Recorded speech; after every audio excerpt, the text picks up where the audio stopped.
AkashaWolf, and today we are going to be talking about Obsidian. So I decided to talk about Obsidian today because I noticed that a couple of you mentioned in the comments of some of the last crystal videos that you wanted to see Obsidian.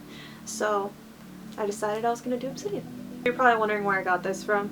This is actually a piece from my boyfriend, and he doesn't remember where he got it from. Like, the first time he told me about it, I think he said that he found it, but I don't remember. So yeah, so that's where this piece came from. Obsidian is volcanic rock, and what this is, lava that is cooled quickly.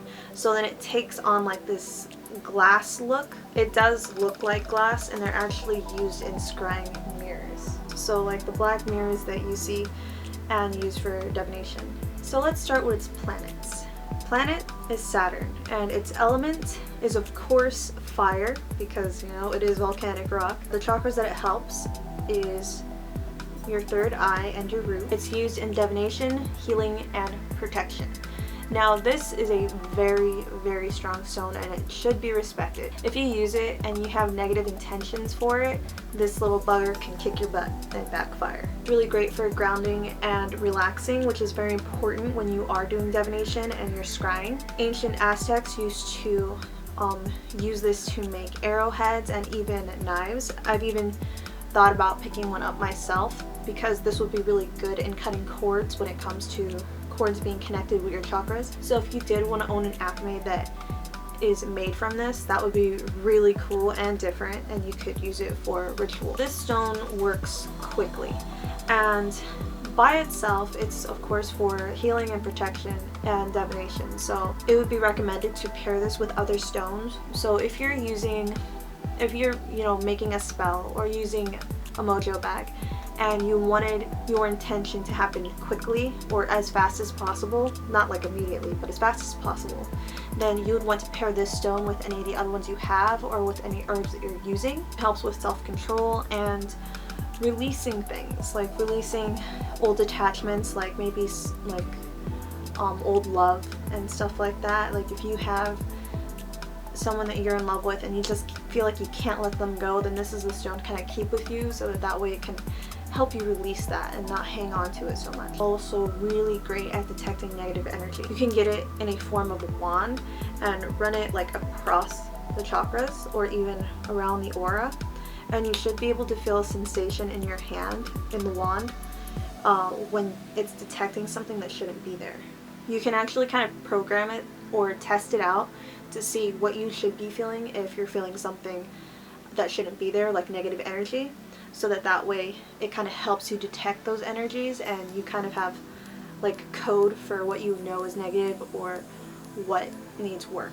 Now, I did talk with you guys before about scrying in like one of my really old videos, but I think I will be making a video soon on scrying so that you guys get to know more about it. But you will see Obsidian when it comes to black mirrors or scrying mirrors. Now, they are pretty expensive and they're pretty thick, so to actually get one is like really lucky, and you're gonna put some money into it.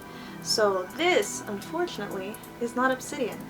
This is like a glass plate with black painted on the back, but it did look like an Obsidian mirror, didn't it? The reason why this is used for scrying is because it's really good at blocking out negative energy. It's really good at filtering a bunch of different things. So, you know, when you kind of think a little too much, you have too much going on in your mind, like you're second guessing yourself, this can kind of help you from getting like that. It really filters all that stuff out. It really helps you get to the point, and it really helps you see the truth.